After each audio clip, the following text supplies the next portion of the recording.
Assalamualaikum warahmatullahi wabarakatuh. Halo semuanya, selamat datang kembali di segmen Food Talk. Nah, di segmen Food Talk kali ini aku masih akan membahas tentang mie instan. Kali ini aku akan bahas tentang isu mie instan di masyarakat yang bilang bahwa jangan makan mie instan, dia berbahaya, banyak banget bahan tambahan pangannya. Ih, kok kamu makan mie instan sih? Itu kan micin semua isinya. Sering gak kayak gitu? Oke, mari kita bahas apakah betul mie instan itu sebegitu berbahayanya. Tapi kok masih banyak aja sih yang makan? Nah, jadi memang benar di dalam satu bungkus mie instan itu mengandung bahan tambahan pangan atau yang biasa disingkat dengan BTP. Tapi bahan tambahan pangan tersebut ternyata sudah sesuai loh dengan regulasi Badan POM, di mana sesuai dengan peraturan Badan POM nomor 11 tahun 2019. Masa sih? Ayo kita bahas, kita rinciin ya apa aja sih BTP yang ada di mie instan. Nah, tapi sebelum masuk ke apa aja BTP yang ada di mie instan, aku bakal kasih tahu satu istilah yang akan sering aku sebutkan, yaitu ADI atau Acceptable Daily Intake adalah jumlah maksimum BTP dalam miligram per kilogram berat badan yang dapat digunakan setiap hari selama hidup tanpa menyebabkan efek samping atau efek buruk terhadap kesehatan. Dan ini batas-batasnya itu sesuai dengan regulasi Badan POM tentunya. Oke, langsung aja kita masuk ke apa aja sih bahan tambahan pangan yang ada di mie instan. Nah, nanti kita jabarin tuh masing-masing bahan tambahan pangannya punya batas maksimum berapa berdasarkan regulasi Badan POM. Terus setelah itu kita lihat di dalam satu kemasan mie instan itu apakah bahan tambahan pangannya sesuai dengan yang diizinkan Badan POM dan apakah kadarnya juga sesuai. Langsung aja, yang pertama di dalam mie instan itu ada bahan pewarna. Bahan tambahan pangan pewarna yaitu tartazin CI19140. Dia memiliki ADI atau Acceptable Daily Intake itu 0 sampai 10 mg per kilogram berat badan. Nah, tartazin ini merupakan pewarna sintetik. Artinya dia dibuat secara sintetis kimiawi.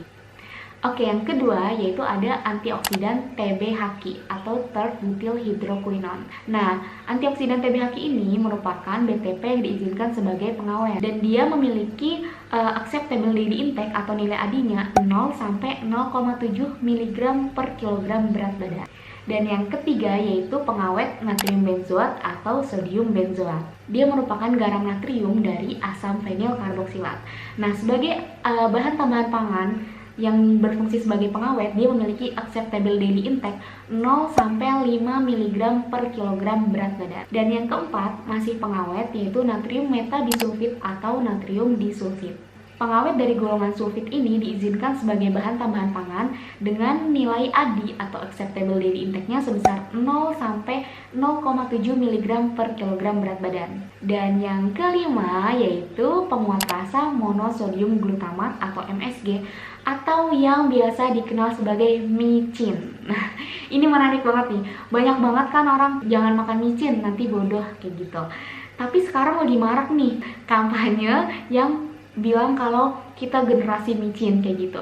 Sebenarnya micin tuh berbahaya nggak sih? Sebenarnya micin tuh apa? Terbuat dari apa? Nanti aku akan bahas tersendiri tentang MSG ini sendiri karena menarik banget dan banyak hal yang bisa kita bahas, Cila. Jadi nanti akan aku bikinin video tersendiri tentang MSG. Nah, di sini aku akan bahas tentang MSG di mie instan itu sendiri. MSG atau monosodium glutamat adalah garam natrium dari senyawa asam glutamat. Nah, yang unik adalah MSG memiliki nilai ADI acceptable daily intake not specified atau tidak ditentukan.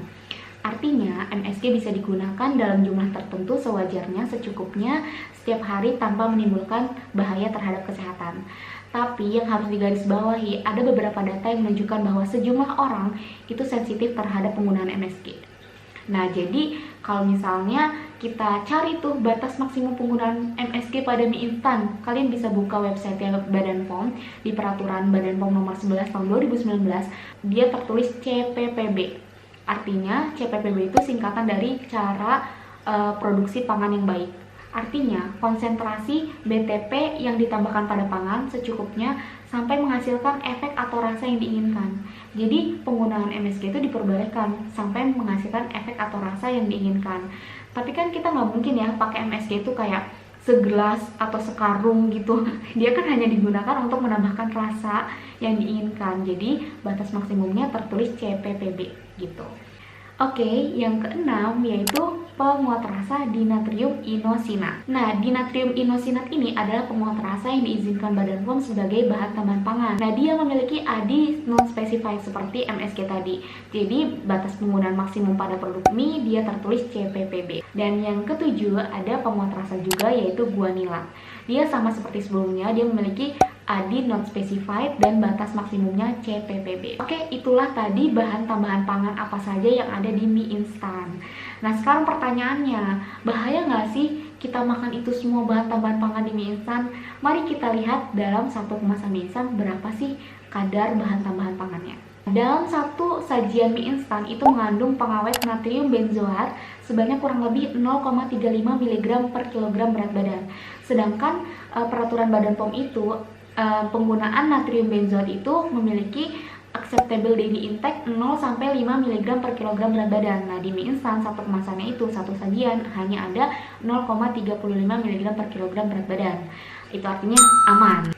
Yang kedua, ada juga pengawet natrium metabisulfit dalam satu sajian mie instan sebesar 0,4 mg per kilogram berat badan. Sedangkan peraturan Badan POM, natrium metabisulfit itu acceptable daily intake-nya 0 sampai 0,7 mg per kilogram berat badan. Berarti aman juga.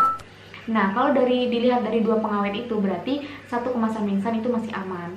Tapi kalau misal kalian mengkonsumsinya itu sehari 3 bungkus mie instan dan dipakai semua tuh bumbunya, pokoknya 3 bungkus kayak mukbang gitu, itu kalian harus pertimbangkan karena bisa jadi bahan pengawetnya setelah dikalkulasikan itu melebihi batas acceptable daily intake ya, batas konsumsi harian kita. Oke, itu tadi bahan tambahan pangan apa aja yang ada di mie instan dan kadarnya.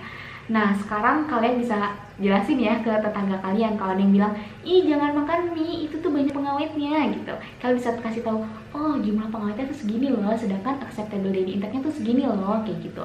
Tapi sebenarnya kalian bingung gak sih, boleh nggak ya kalau kayak gitu makan mie tiap hari? Kira-kira bahaya nggak kalau kita mengkonsumsi mie instan setiap hari?